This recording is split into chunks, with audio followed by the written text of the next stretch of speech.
How we doing? It's Mailman Nick. Follow me on Instagram at Nick Venti. If you enjoy this content, please give me a thumbs up. Don't shoot me like a 204B over here. And obviously, these are my own thoughts and opinions. I will not speak on behalf of the Postal Service.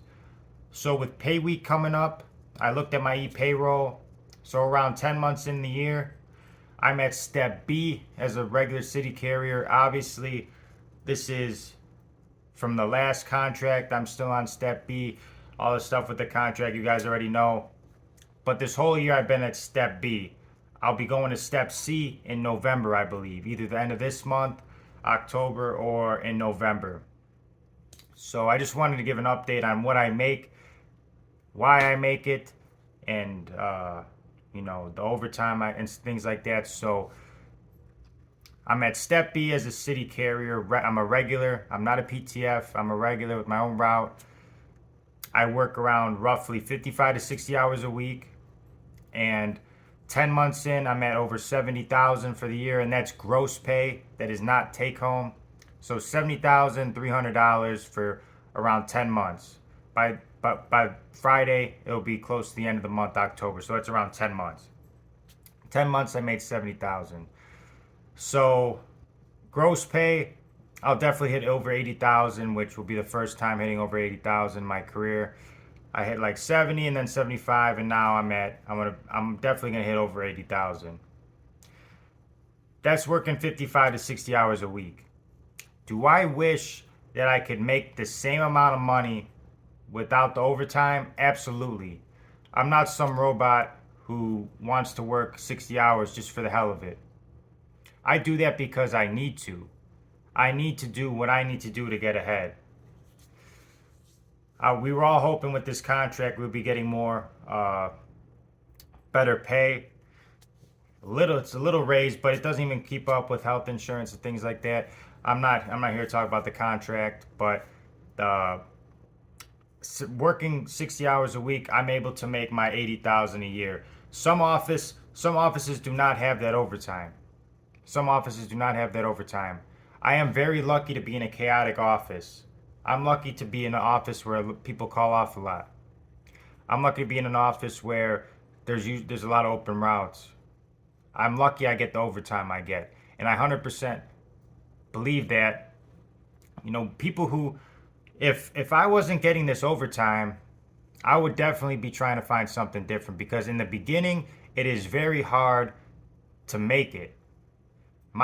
My base pay without the overtime is, I would be getting, the difference in pay take home is like $1,000 between working overtime and not working overtime. So that's $2,000 a month I wouldn't be getting. That's a big deal. That's a big deal. So do I wish I was only working 40 hours and making this type of money would be ideal. And that's what the people at top pay are. And I'm not saying I deserve top pay right away. You got to put in your time. I understand that. Every union job starts off as an apprentice and then you become a journeyman. I do wish that the time to top pay decreased for sure. There's a lot of unions, Chicago unions, that top out, UPS too, top out after 4-6 years. 8 years at the most. Anything more than that, it's just ridiculous. So, yeah, I wish with all this overtime I'll probably make a little over 80,000 this year, but I got to work 60 hours to get it. I have to do that. I need to get ahead. I'm not going to just work 40 hours and complain, why am I not getting paid more? I have to do what is in my control right now. Right now. And a lot of people are saying they were thinking about quitting because of this, new agreement. Make sure you find something before quitting. Don't quit because of, oh, screw it, I'm quitting, and then not having a backup plan. You're gonna screw yourself. Don't do that. I can't just say, oh, I'm done. I'm gonna quit. No, I got stuff to pay for. I can't do that. I have to. If I really was looking for something, and who knows what the future holds. Right now, I'm just trying to make as much money as I can, and that's being on the overtime list. I'm on the 12-hour list, not the 10-hour, not the route only. And I could be on route only and still get overtime, but I'm not on 10-hour list. I'm not on route only. I'm not on no list. I am on the 12-hour list because that's going to maximize my money. Do I want to do that? No. Do I have to do that? Yes. I mean, if I bought some crappy studio, I could definitely afford it. Definitely.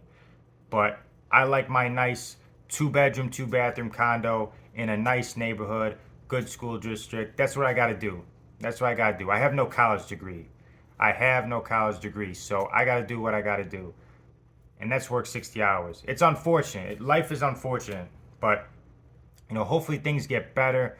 Hopefully, we every year we get a raise, so it's not as much as we'd like, but at the end of the day, we got to do what we got to do to make our money. But the video was basically showing, if you get the overtime, you can maximize your pay with this job. With the double time, time and a half, you can maximize your pay. Because my base pay, I think, is a little under 50,000 at my step B. A little under 50,000, and I'm gonna hit over 80,000. That's 30,000 more that I'm able to get because I put in the work and make that overtime. But if I wasn't getting this overtime and it was consistently like year round, I would probably either find a second job or find something that pays better. Like I brought up the police officer job. My buddy Juan is a police officer out in the hills. He's a former Marine. He was telling me, giving me advice and stuff like that. I wouldn't go to a job if I didn't do my 100% research on it. I don't know how people just go for a job and do no research on it. If I was to do a different job, I would research it. I would talk to people actively in that field. Like I've talked to my buddy Juan. I know there's a few other people I know I haven't talked to yet, but if I was to pursue something like that, I would do my research. Obviously, there's areas that are better than others. If you're in certain areas in Chicago, it's going to be very dangerous. You're probably going to have to pull out your piece at least a couple times a week. I wouldn't want to be in that type of environment. Maybe in an area where I know the people, because it would feel like I'm protecting people I really know and stuff like that. Somewhere around where I live, I would consider. But right now, I'm gonna just until I see an opportunity that would benefit me more, where I could work less and make the same amount of money plus more. I'm gonna stay where I'm at. I'm gonna do what's in my control, which is the overtime, working 60 hours a week. That's what I got to do. I'm gonna do that so my bills are paid, my mortgage is paid down, my car payments paid down, and that's what I got to do. And it's unfortunate, but that's reality. Got to do what I got to do. There's not much more I could do without a college degree. There's not a lot I could do without a college degree. And this is allowing me to, like, I'm closer to 100K than 50K right now. It's my situation isn't as bad. If you guys aren't getting overtime, your situation is a lot worse than mine. So we just gotta grind it out or find something new. Whatever you do, be the best at it and make your money. So thank you guys all for tuning in. Please hit that like button, that subscribe button. I don't know where the subscribe button is, but hit it. Thank you guys all for tuning in. I'll see you guys in the next video.